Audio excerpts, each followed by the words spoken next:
So itutuloy lang natin yung ating serye no tungkol dun sa walking, paglakad. Walking by the Spirit o walking in the Spirit. So nung nakaraang mga linggo po ay ito po yung ating mga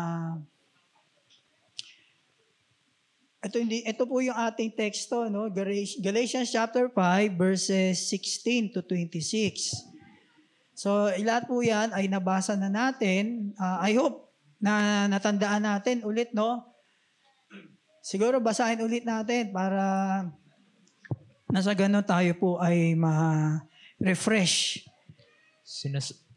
Sinasabi ko sa inyo, mamuhay kayo ayon sa Espiritu at hindi ninyo pagbibigyan ang pagnanasa ng laman. Sapagkat ang mga pagnanasa ng laman ay laban sa kagustuhan ng Espiritu at ang kagustuhan ng Espiritu ay laban sa mga pagnanasa ng laman. Magkalaban ang dalawang ito kaya napipigilan kayo sa paggawa ng nais ninyong gawin. Kung pinapatnubayan kayo ng Espiritu, wala na kayo sa ilalim ng kautusan. Hindi maikakaila ang mga gawa ng laman, pakikiapid, kahalayan, at kalaswaan. Pagsamba sa Diyos-Diyosan, pagkukulam, pagkapuot, pag-aaway-away, pagsiselos, pagkakagalit at kasakiman, pagkakampi-kampi, at pagkakabaha-bahagi, pagkainggit, pagpatay, paglalasing, walang habas na pagsasaya at iba pang katulad nito. Muli ko kayong binabalaan, ang gumagawa ng mga ganito ay hindi magkakaroon ng bahagi sa kaharian ng Diyos. Subalit ang bunga ng Espiritu ay pag-ibig, kagalakan, kapayapaan, pagtitiyaga, kabaitan, kabutihan, katapatan, kahinahunan, at pagpipigil sa sarili. Walang batas laban sa mga ganito. At ipinako na sa krus ng mga nakipag-isa kay Kristo Jesus ang kanilang laman at ang masasamang hilig nito. Kung binigyan tayo ng buhay ng Espiritu, mamuhay rin tayo ayon sa Espiritu. Huwag tayong maging palalo, huwag nating galitin ang isa't isa at huwag tayong mainggit sa isa't isa. Ayan, siguro nare-remind tayo ulit doon sa ating mga pinag-aralan last time. Actually hindi na natin kailangan ipaliwanag yan ng malalim kasi base lang doon sa binasa natin, madali na siya maunawaan. So, ito yung mga nakaraan, pang-ilang linggo na ba natin to? Mahaba po kasi itong verses na to. Kasi pang-5, no? Pang-5 linggo na natin. Isang buwan na, mahigit na ating pinag-aaralan. Ito pala, kasi po ito po ay napakahalaga na matutunan at maintindihan natin. Na yan po ang sa pamamagitan po ng banal na Espiritu, kaya po tayo naniniwala sa Diyos, kaya po tayo nagkaroon ng pananampalataya, kaya po tayo naintindihan natin kung ano yung ginawa ni Kristo sa krus, kung ano yung tinapos siyang gawa. Naunawaan natin kung ano ang yung pag-ibig ng Diyos sa atin, naunawaan natin kung ano ang kalaban natin. Actually, ang talagang kalaban natin, hindi naman ang dyablo. Ang unang kalaban natin ay ating mga sarili. Kasi sa lahat po ng nangyayari sa atin, lagi po tayo nagdidesisyon sa bawat minuto. Di ba? Pagkagising mo pa lang, magdi-decide ka na eh. Didilat ba ako o hindi? Di ba? Babangon ba ako o hindi? Lahat base sa ating mga desisyon. At para makapag-desisyon po tayo ng tama at may wisdom o may karunungan, kailangan po na tayo ay, ang banal na Espiritu ay kumilos po sa atin. Kasi gaya nga nung lagi nating drawing dito, na kapag ka po tayo ay hindi pa naboborn again, ang katawan natin ay makasalanan.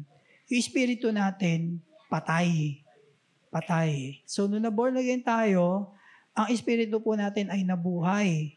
At the same time, sabi sa Colossians chapter 2, verse 12, na-circumcise siya. Ibig sabihin, nahati siya.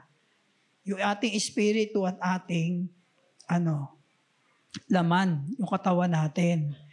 Pero hindi ibig sabihin na kapag ikay na born again na, hindi ka na makakagawa ng kasalanan.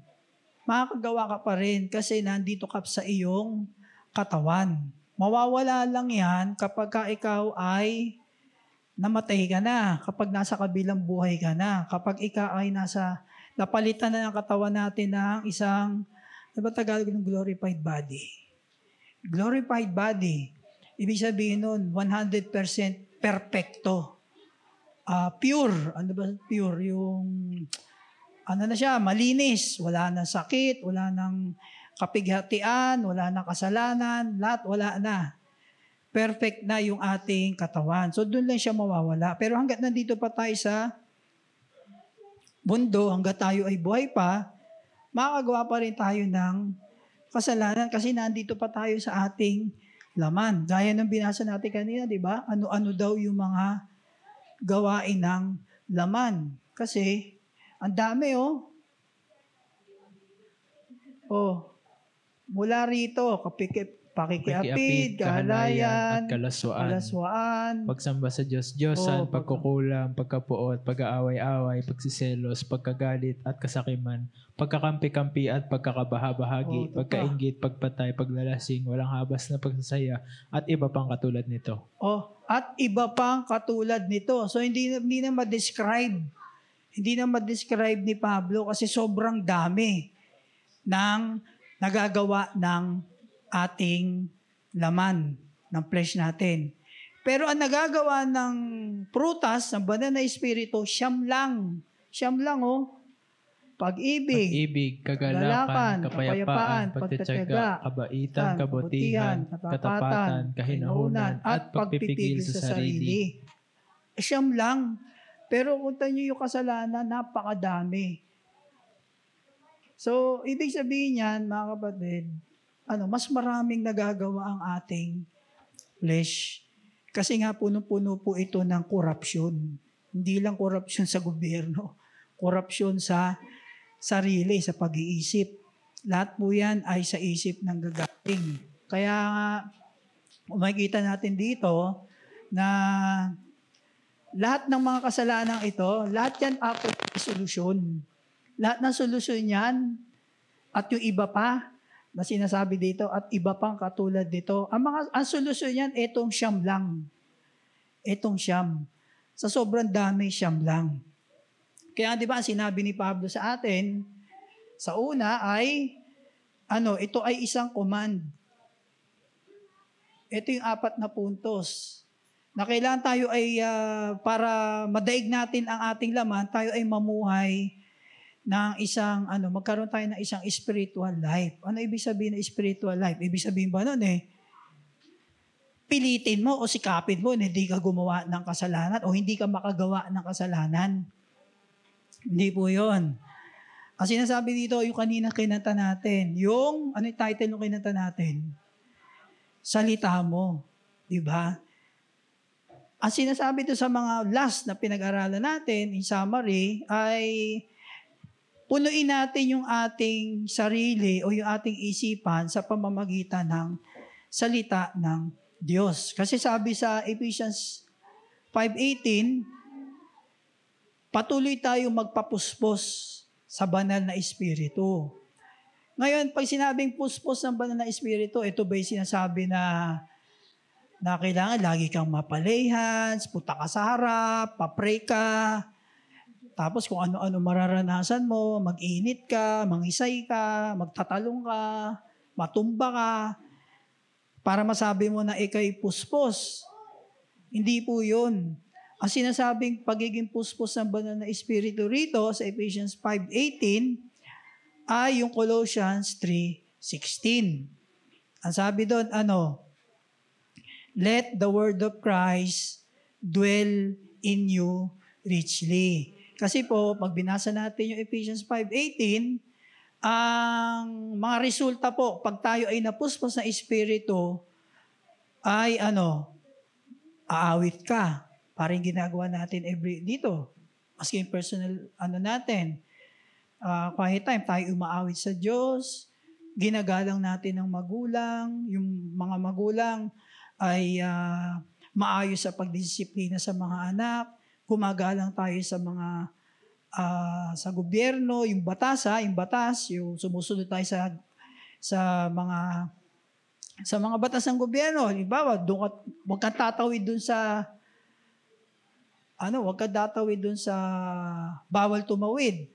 Lalo dyan sa EDSA, laki-laki. No jaywalking, nakalagay doon, nakakamatay. Pero makikita mo, may mga taon doon tumatawid. Walang magtatapon ng basura. Nakikita mo, pag ato sa yung jeep, di ba may basurahan sa jeep? Yung iba, nakikita ko, iinom ng yung sa palamig, o kaya yung candy. Ang laki ng basurahan. Doon sa bintana. Tatapon nila na ganun. Di ba? Dito nga dyan sa kanto, yung sa may Cebuana, di ba? May drainage dyan yung nagde-dredging. May mga estudyante ko nakasabay dyan, may inom na sa malamig. Ba't doon tinapon? Di ako nakatiis, pinagsabihan ko. Sabi ko, laki ng basurahan yun, no? Tapos pagka binaha kayo, magrereklamo kayo. Talaga sinabihan ko, kasi di naman basurahan yun eh. Diba? Iilan pa lang yan. Wala tayong disiplina, diba? May iba naman, sabi pa doon, diba? Na husband, love your wife. Tapos wife, honor your husband. Ano pa? Yung mga servant ay magsilbi kayo ng maayos sa inyong mga masters. At kayo namang mga masters ay pakitunguan nyo ng maayos ang inyong mga servants. So marami. Doon sa Ephesians 5:18, ang resulta kapag tayo ay napuspos o lagi tayong puspos ng banal na espiritu. Yun din po ang resulta ng Colossians 3:16. Ano natin yan, di ba? Kung natatandaan nyo, mga pinlasya natin yan. Yun din po ang resulta ng Colossians 3:16, let the word of Christ dwell within you richly. Kapag ang salita ng Diyos ay lagi nating binabasa, yun din po ang magiging resulta.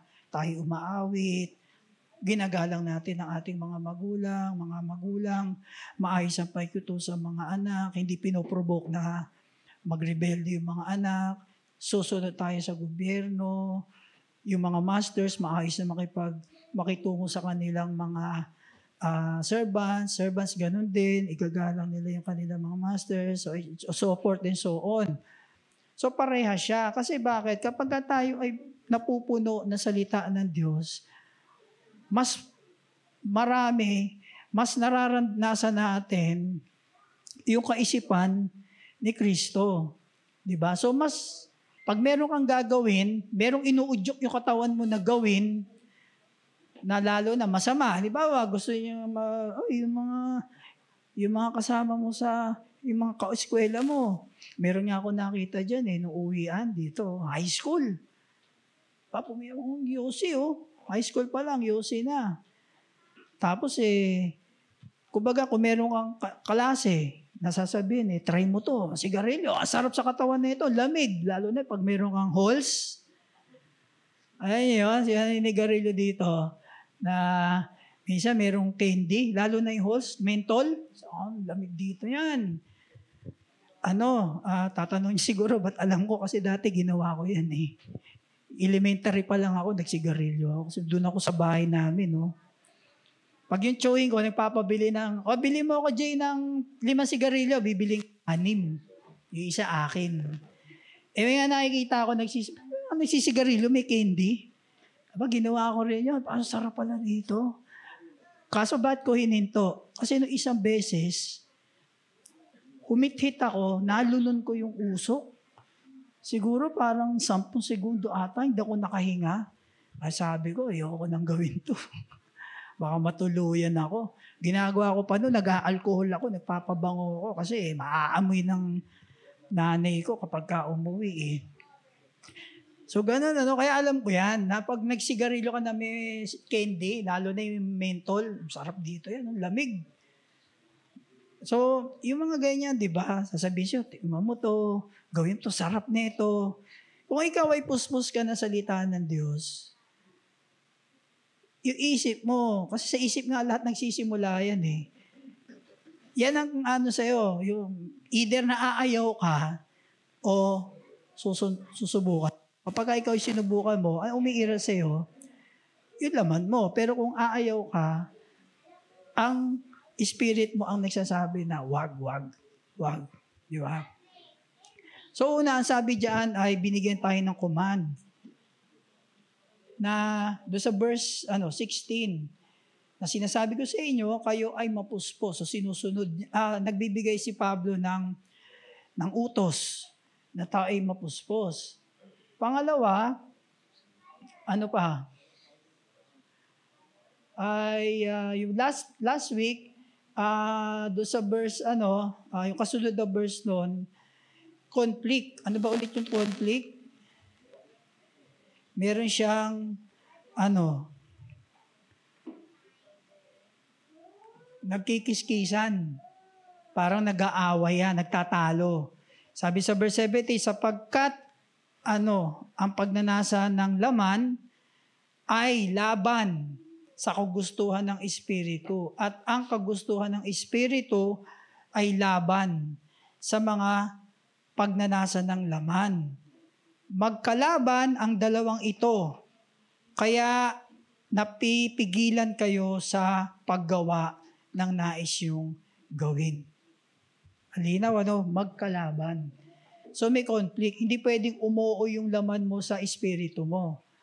At hindi rin umuo yung espiritu mo sa iyong laman. Sinabi yan ni Pablo din sa Roma, na kung ano yung gusto kong gawin ng laman, pinipigilan ako ng aking espiritu.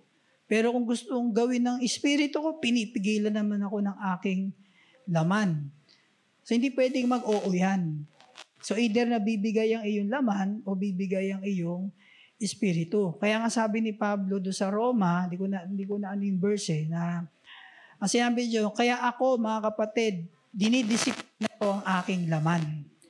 So maging tayo, kailangan disiplinahin natin yung laman natin para maiwasan natin magawa yung kaninang mga sinabi. So meron siyang conflict. Meron talagang, sa lahat ng nangyayari, ng ginagawa o nangyayari sa problema natin o ng mga hamon natin sa buhay, ang may kagagawa po yan ay ating flesh. So para mapagtagumpayan natin yan, tayo ay lumapit sa Holy Spirit. Kaya gaya nga na sinabi natin kanina, lahat ng marami na yon, di ba? Yung maraming mga kasalanan na yon, ang solusyon lang dyan ay yung prutas ng banal na Espiritu. Yung siyam lang, yun ang solusyon dyan. Di ba? Parang example natin na meron akong yung madali akong magalit.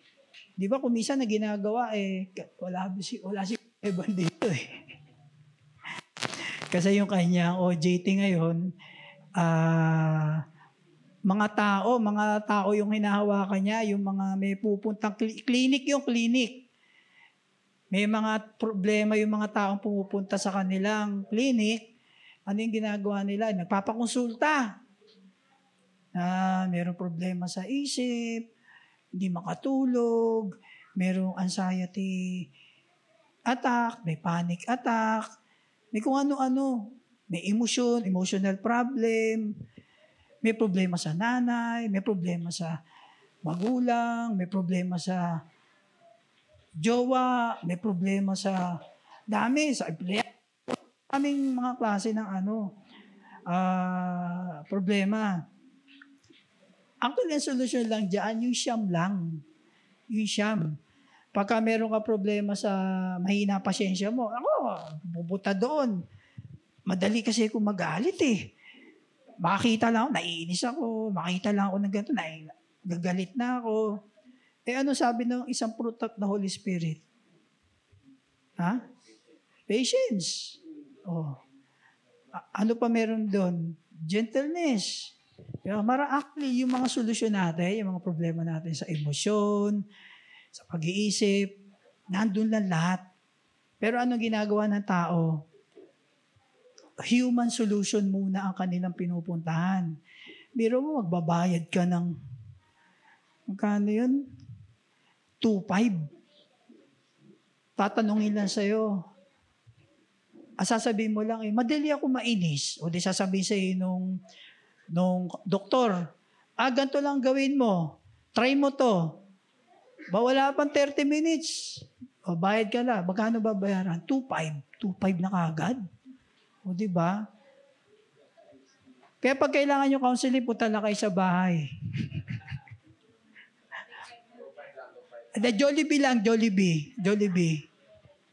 O. Una natin lalapitan yung mga magpa-counsel tayo doon sa mga matured na mga Kristiyano.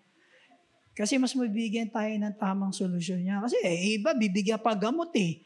Dati pumipila kami ni Ate Sinya sa DSWD. May mga nakita namin doon, may mga pasyente sila, may problema sa isip, ganyan, anxiety, pupunta sa Jose Reyes, bibigyan ng gamot. So pipila sila doon para lang gamot, makakuha ng pera o guaranteed letter, pambili ng gamot doon sa kanilang pasyente para inumin. Bakit? Wala naman sakit. Sakit lang sa isip. Yung hindi mapakali. O baga, makakita lang na, halimbawa yan, si Brother Roger, nakita ko nagse-cellphone. Naiinis na. No? Ako nagtuturo dito, nagse-cellphone. O diba? Yung mga ganun naiinis. Yung, kumbaga konting kibot, nag-worry na, nag-aalala na, di ba? Kukonsulta, bibigyan ng gamot, bibigyan ng pampakalma, yung mga ganun. Actually, yung solusyon lang doon, nandun lang sa siyam. Nag-gets nyo? No? Kaya, wala namang masama na pumunta sa mga ganyan, pero unahin muna natin, ano ba ang sinasabi ng salita ng Diyos? Doon sa nararanasan natin, diba, na problema. So, ayan, pangatlo, ayan, contrast. Dito na tayo. Contrast, ibig sabihin nun, merong, ano ba sa Tagalog ng contrast? Ito ay magkasalungat. Contrast, isang mabait, isang salbahe. Diba? Isang boring na tao, isa namang masayahin. Isang, ano daw? Isang gwapo, isang pangit. Di ba? Contrast, magkaiba. So, doon sa binasa natin kanina, yung napakaraming ng mga kasalanan, contrast po yun yun po ay opposite nung espiritu. Di ba? Yung mga binasa natin, yan, ang ibig sabihin, marami makasalanan yan, no? Sexual behavior. Ano ba yun?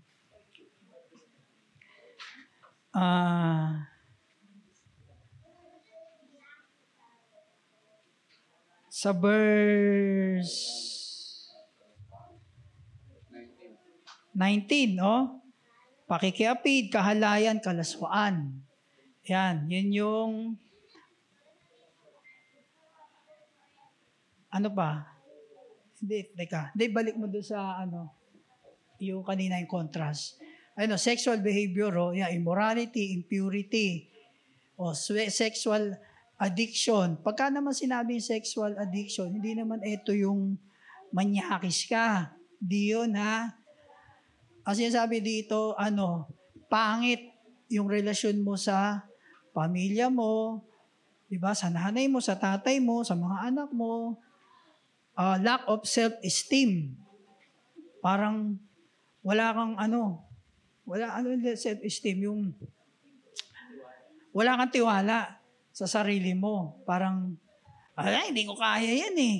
Sila lang yan, yung mga ganun ba? Tapos yung, ibang kasalanan? Pagsamba sa Diyos-Diyusan. Pangkukulam, pagkapuot, pag-away-away, pagsiselos, pagkagalit at kasakiman, pagkapingkampi at pagkabahabahagi. Yung sa verse 20 naman, in summary, self-effort in religion. Idolatry, worship to other gods, worship to themselves. Meron ba niyan? Worship to themselves? Tingin nyo, meron yan? Meron, di ba? GGSS. Ano yung GGSS? Gwapong-gwapo sa sarili, gandang-ganda sa sarili. O, di ba? GGSS, meron yan. Ganyan ba kayo? Ganyan kayo? Sino yung ganyan? Wala naman, ha? Worship money. Naku, yan pa, isa pa yan. Worship money.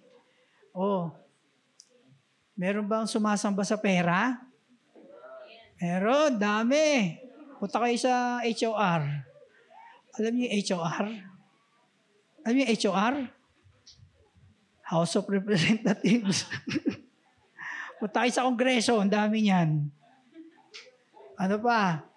False religion. Yung false religion, tsaka yung idolatry and worship other gods, yan pa. Parehas lang yan. Pag-worship sa mga materials, mga material na bagay. Yung, iba example niyan ayaw mo magpahiram ng gamit. Ayaw mong madudumihan yung gamit mo. Halimbawa, meron ka sa sasakyan, gusto mo laging malinis. Pag nakapark, meron lang bata na nasa na gano'n, sasawayin mo na, mayuyupi, madudumihan. Meron kayo na-experience sa ganyan? Meron ako nakita niyan Diyan yun sa SM. Sa parking lot. Bata, yung mga katulad nila Robin.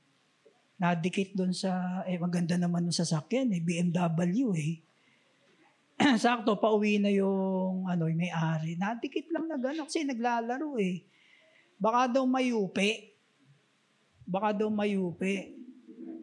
Nung nakita ko gusto ko sabihin na BMW yan kahit na anong bagay. Kasi yung mga sasakyan ngayon, pindutin mo lang na gano'n. Parang lata Madali siyang mayupi. Ano pa? Worship sa karir. Yan, karir. Kumbaga, 24/7, trabaho ng trabaho. Sabi ni Brother Roger, nag-uuwi ako trabaho. Siya naman boss siya Siya may-ari nun Pero yung mga empleyado, huwag kayo mag-uuwi trabaho kasi hindi nabayad sa inyo yan. Di ba? Tama, mali. Pauwi, yung daming may deadline ka, uwi mo sa bahay yung trabaho mo. Dati, nung ginawa, yung Sabado, Linggo, nag-email yung boss ko sa akin. Nag-email ng, yung meron daw report na kailangan ipasa. Lunes, nag-email sa akin ng Sabado. Practice yun. Kasi, pa kami sa music, sa music nun Pag uwi ko ng gabi, yun nga, so kailangan ipasa ng Lunes. Medyo mahaba, maraming gagawin. Sinagot ko. Sabi ko, boss, hindi na bayad yan. Tsaka, Sabado at Linggo ay para yan sa pamilya. Talaga sinabihan ko. Akala ko nga, pagpasok ko, pagagalitan ako Kasi nga, sinagot ko kasi foreigner yun. Hindi naman ako pinagalitan. Kasi kahit kanino ko itanong, tama naman hindi ka nabayad sa bahay. Di ba? Si Brother Roger lang ang pwedeng mag-uwi ng trabaho. Tsaka si Jomar, yan. Si Brother Jomar, yan ang pwedeng mag-uwi. Sino pa ba? Si Nestor, si Joshua, si Ace, yan ang pwedeng mag-uwi ng trabaho. Si Kuya Reggie, yan. Yan ang pwedeng mag-uwi, mga negosyante. Pero yung mga empleyado, si Kuya Kyle, sino pa ba dito? Si Kuya J, mga pagkakatrabaho, si Rose Ann, sino pa ba? Wala na. Si Ate Dayan, yan. Hindi na pwede mag-uwi ng trabaho kasi hindi na bayad yan. Pag work from home, dapat mas malaki ibibigay nila sa magulang kasi tipid na sila sa pamasahe, tipid sa pagkain, di ba? Joke lang yun. So yun. Walang masama ng career development. Wala pong masama dyan. Kaya lang kung doon na lahat nakatutok yung utak mo, na, pangarap ko maging manager. O pag manager ka na, may pakitang gilas ka. Pangarap ko maging executive vice president. Sikap ka, pagdating mo ng executive vice president, pangarap ko maging COO. O ba, ikaw na yung, iba po yung COO sa CEO, pero kung minsan yung CEO at COO, pares lang yun eh. Walang masama na mag-career development ka. Pero kung doon na nabibigay yung lakas mo, doon na umuubos yung lakas mo, diba, wala kang kakontentuhan, hindi na maganda yun. Human relationship. Yung relasyon mo sa tao, mahilig kang makapag-away, galit kang lagi, mahilig ka, yung uncontrolled anger, dislikes, ito yung mga, pag nakakita ka ng, yung mga ayaw mo, yung ikaw lang, ayaw mo lang. Wow, kita ko si Reggie, alam mo, pangit mo. Diba, ganon? Yan pangit mo. Sabihin mo lang na ganon. Hindi naman siya pangit. Pero sa iyo, para pangit. Diba? Sabihin mo naman kay, wag na. Wag na. Record to eh. So yung maniliga namang yung konting kibot, strike, mahilig makipag-away. May kilala ba kayo niyan? Mahilig makipag-away. Sa trabaho, makita kayo niyan. Mahilig bagay kasi si Kuya Kyle, bago pa lang nagtatrabaho eh. Pag tumagal-tagal yan, sila Kuya Jay, makikita sila mga opisina, ganyan. Lalabas mga ugali niya, mahilig makipag-away. Ano pa? Yung drunkenness. Yung mga lasenggo. Yung mga kilala ba kayo niyan, lasenggo? Ano pa? One way to dominate the flesh ay nasa verse 22. So, paano daw natin ma-overcome lahat ng mga kasalanan yan? So, binanggit ko na ulit, di ba? Sa pamamagitan ng walking by the Spirit. Sa alam lang natin yung siyam. Nandun lang ang solusyon. One way to dominate the flesh. Paano natin mapagtatagumpayan yung ating laman? Subalit ang bunga ng Espiritu ay pag-ibig, kagalakan, kapayapaan, pagtsatsaga, kabaitan, kabutihan, katapatan, kahinaunan at pagpipigil sa sarili. Yun lang po yung kailangan nating gawin. Law relates to human effort. Yung batas. Pero yung verse 22 relates to the power of the Holy Spirit. Yung batas ay kumukonekta yan sa ating pagiging tao, pagiging human.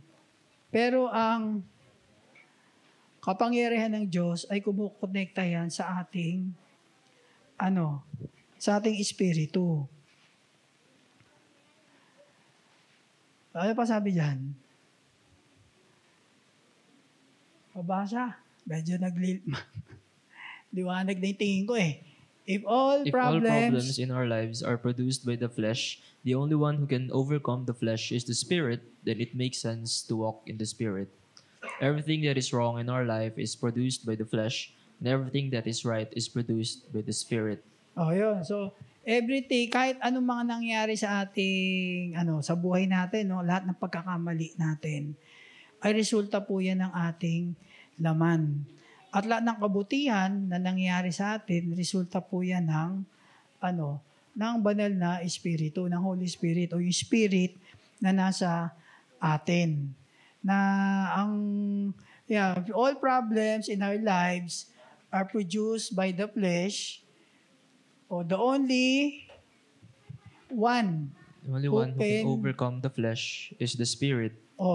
Kung yung mga nararanasan natin sa buhay, yung iba sinasabi, kamalasan, diba? lahat ng problema natin naraan sa buhay, ay magtatagumpayan, ang resulta po niyan, yung laman natin. Yan ang gumagawa niyan.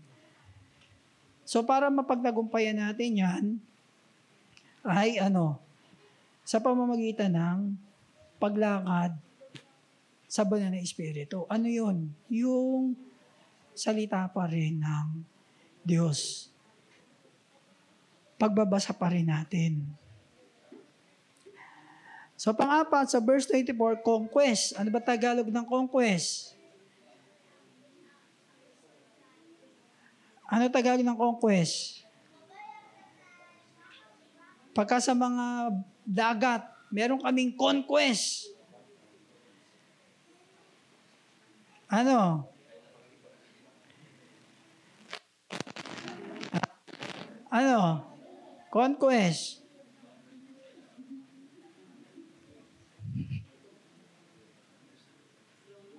Conquest. Hindi siya pakikipaglaban. Ano siya, yung pananakop. Conquest. Meron tayong, kasi naririnig natin madalas siya, mga di ba, yung mga palabas ng mga Vikings, di ba, may mga pirata. Marinig yan, One Piece. Sinunod ng One Piece. Kaya si Luffy. Yun, conquest. Anong conquest? Ano ang conquest niya sa yung grupo niya, anong conquest? Ha? Tapos na ba yan? Tapos na? Hindi pa, meron silang conquest. Kailangan nila siya maging yung king. Yung mapuntahan yun, yung ha? Sige, tingnan ko kung nanonood kayo niyan. One Piece. Maging pirate king. Yun ang kanyang conquest. Maging pirate king siya. Di ba nakita yung sombrero? Di ba kahit anong gawin, kahit basta makikipaglaban siya na patayan doon sa sombrero niya. Kasi bigay yun ni yung lalaking matanda. Ang pangalan nun? Shanks. Ni Shanks. Ano niya yun, si Shanks? Hindi ako gaano familiar sa One Piece eh. Tanungin niyo ako sa Dragon Ball, yan. Sagot ko kayo dyan lahat.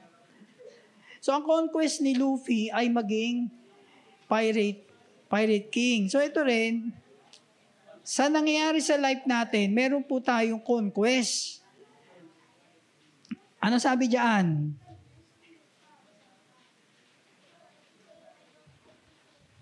Sa verse 24. At ipinako na ang krus ng mga nakipag-isa kay Kristo Jesus ang kanilang laman at ang masasamang hiling nito. Pinako na. At ipinako na sa krus ang mga nakipag-isa kay Kristo. Sino man nakipag-isa kay Kristo na rito? Kayo, hindi ba kayo nakipag-isa kay Kristo? Kayo nakipag-isa sa diablo? Sino nakipag-isa kay Kristo? Taas ang paa. Yeah, so ano sabi doon? Kapag ikaw ay nakipag kay Kristo, pinako mo na yung iyong laman. May verse ulit, Galatians 3:20. Ano yung Galatians 3:20? Ay, umalis, tumayo yung kabisado. Galatians 3:20. Ay, nako, lahat layo ko. Nandiyan ba sagot? I am crucified with Christ. The life that I live. Ano yung sabi? Sino yung tuturo nito? Ha? 2 Corinthians 5:17 yun. I am crucified with Christ. The life that I live, is by the power of Christ. So, yun din siya sabi dyan.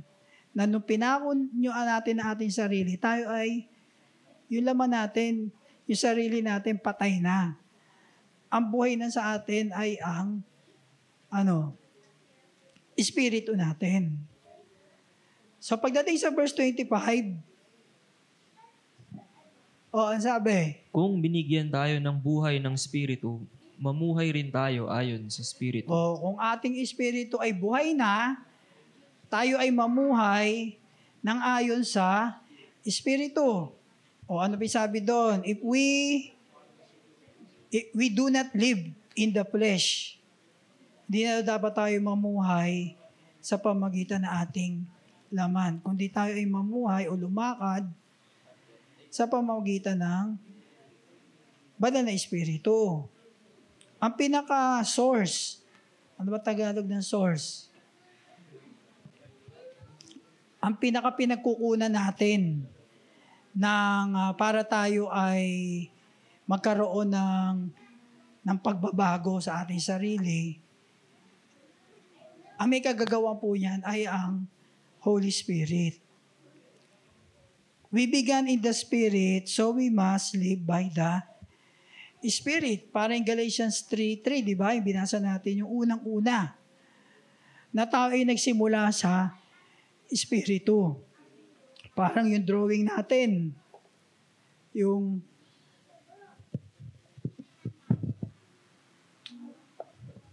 natatandaan nyo, yung tao. Laki, no? Ito yung body. Tapos, yung soul. Tapos, yung spirit. Paano nabuhay yung katawan? At paano nagkaroon na buhay din yung kaluluwa? Sa pamamagitan ng espiritu. Diba anong ginawa ng Diyos nung hinubog yung tao? Nung ginawa si Adan, minolde siya. Anong ginawa ng Diyos para magkaroon ng buhay? Diba? Hiningahan. Ang Tagalog po kasi ng spirit ay pneuma. Ang Greek word po niyan ay pneuma. Breathe. Kaya nagkaroon ng buhay ang tao dahil sa pamamagitan ng espiritu. So, yun yung sinasabi diyan. Na doon sa verse Galatians 3:3, na tao ay nabuhay sa pamamagitan ng espiritu, kailangan tayo ay mamuhay sa pamamagitan din ng espiritu. Hindi po tayo mamumuhay para ang makapagperpekto sa pamumuhay natin ay yung ating laman. Kasi ang ating laman po ay makasalanan. Di ba? Itong katawan, itong body na to, mamamatay po yan. Di ba? Mamamatay yan. Ito yan, ililibing yan. 6 feet. So, maaagnas. Diba? Anong sabi doon sa Panginoon? Sa alabok na nagsimula ang tao, sa alabok din siya babalik. Kaya ang ating laman, hindi po makakapagbigay ng perpekto yan sa ating pagkatao. Kahit na sobrang bait mo, kahit na sa isang araw wala kang nagawang kasalanan. Hindi. Kahit na sundin natin yung buo yung kautusan, wala po magagawa yung laman natin. Yung ating spirit ang mahalaga. Kasi yan po ang mabubuhay eternally.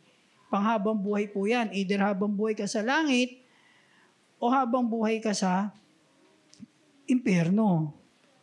So yan po yan.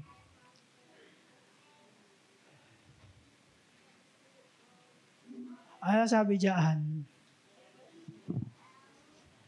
Walking in the Spirit. Walking in the Spirit is consistent commitment to prayer, studying the Word so that you think spiritual thoughts. So, It's hard to do it alone. Sige. Galatians 6, verse 1 to 2, Brethren, even if anyone is caught in any trespass, you who are spiritual, restore such a one in a spirit of gentleness, each one looking to yourself, so that you too will not be tempted. Bear one another's burdens and thereby fulfill the law of Christ. Stimulate one another with love and good deeds. So sabi diyan, walking in the Spirit, is consistent. Pag tayo ay lumalakad sa pamagitan ng Banal na Espiritu, kailangan consistent. So, paano natin magagawa maging consistent yan? Pagbabasa ng Biblia, pagpe-pray, di ba? Pag-under na discipleship, pag-attend ng Bible study, pag-attend ng Sunday, para po tayo ay lumago. Kaya po natin ginagawa yan para tayo ay lumago. Kasi ang ating espiritu, nung tayo na born again, bata. Di ba tayo bata, pinanganak ka ba, ganyan ka edad mo? Malaki ka na ba nung pinanganak ka nung libas ka na nanay mo? Ganyan ka na ba, ganyan? Sino lumaan sa pagkabata? Ay, iba hindi. Hindi kayo lumaan sa pagkabata? Kawawa naman kayo. Yung mga dumaan sa pagkabata, naging bata. Di ba? So habang lumalaki yan, parang si Matmat. O sabi ko nga kay Ate Lynn kanina, ilang buwan na ba ito si Matmat? Parang ang bilis. Magsasampung buwan na. Samantalang kailan lang, kapapanganak lang niya. Sanggol. Ngayon meron ng 4 ng ngipin. Tapos gumagapang na. Yeah, hanggang sa makikita natin siya, lalaki, magbibinata, tatanda, di ba? So, ganun din po yung ating espiritu. Nung tayo na born, naging bata pa, naging bata. Tapos, para lumaki yan, para lumago, maging matanda, kailangan natin magbasa ng Biblia, magpa-disciple, mag-pray, umatid ng mga ganito mga gawain para mas maunawaan natin kung ano yung nais ng Diyos para sa atin. Kaya yun po yung kailangan nating gawin. Yun po yung conquest natin. Yun yung kailangan ma-reach natin na tayo ay lumago. Actually kami, nandito na kami pero hindi pa rin kami ganun kalago. Lahat po tayo ay continuous na lumalago hanggang sa tayo ay mamatay. Wala pong katapusan ang paglago espiritual. Lalo na kapag yung parang trabaho yan eh. Habang nagtatrabaho ka, parang katulad ko noon, nag-work ako kasi napunta ako sa Datacom tsaka sa IT.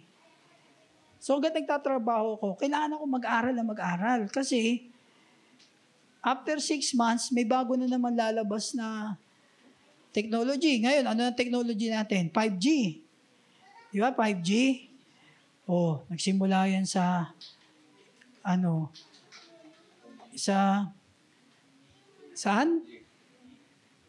Sa 2G.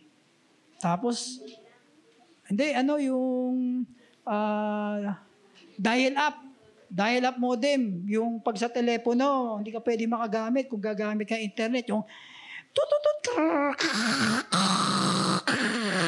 ganun yan eh. Tumutunog yan na ganun eh. Tapos ilan lang ang binibigay na speed nun? 128 kbps lang. Wala pang internet. Hanggang sa sumunod, nagkaroon na ng cable. Karoon ng DSL. Hanggang sa sunod-sunod na. Hanggang ngayon, Wi-Fi na. Diba? 2G, 3G, 4G, 5G. Sa US, may 6G na. So, walang katapusan na pagbabasa para hindi ka mahuli. Kasi yung trabaho mo, ganun. Ganun din po sa pagbabasa ng paglago bilang Kristiyano.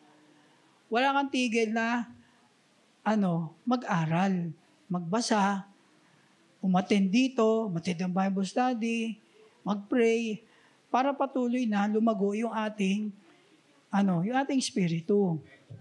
Di ba? Kaya sa lahat po na nangyari sa life natin, ano sabi dyan? The answer to all life's needs is for the believer to walk in the Spirit because all the problems comes from the flesh. Di ba?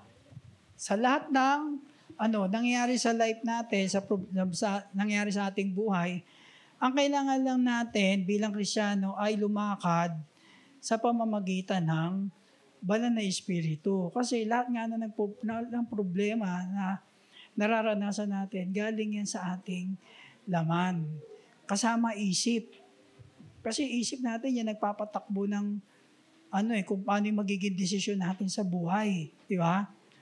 Kaya nga, in everything na gagawin natin, lalo na sa mga desisyon sa buhay, ay lalo na kapag yung mga mahihirap na desisyon, mag-pray tayo, lumapit tayo doon sa mga tao na merong karunungan na makapagbibigay sa atin ng magandang payo, di ba? Magpa-counsel tayo, para na sa ganun, hindi ka magsisisi sa gagawin mong desisyon.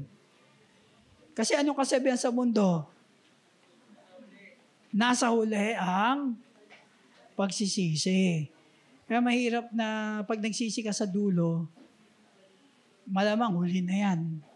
Di ba? So, dyan po nagtatapos yung ating serye and I hope na naintindihan natin yung 5 linggo natin pinag-aralan to. Kasi mahalaga po talaga ito na maintindihan natin. Kasi ito po yung ito po yung susi para magkaroon po tayo ng isang matagumpay na paglakad bilang Kristiyano. Lahat po tayo may hamon sa buhay. Pero lahat po ng hamon sa buhay may solusyon. Kaya nga nung kanina, di ba? Lahat na nangyayari sa atin, kagagawan niya ng ating laman. So ang solusyon po dyan, siyam lang. Siyam lang, yung prutas ng banal na Espiritu, yung siyam. Pag yun nakabisa nyo yung siyam na yun, kahit anong dumating sa hamon sa buhay natin, mapagtatagumpayan natin yun. Kasi na-master na natin yung siyam na prutas. No?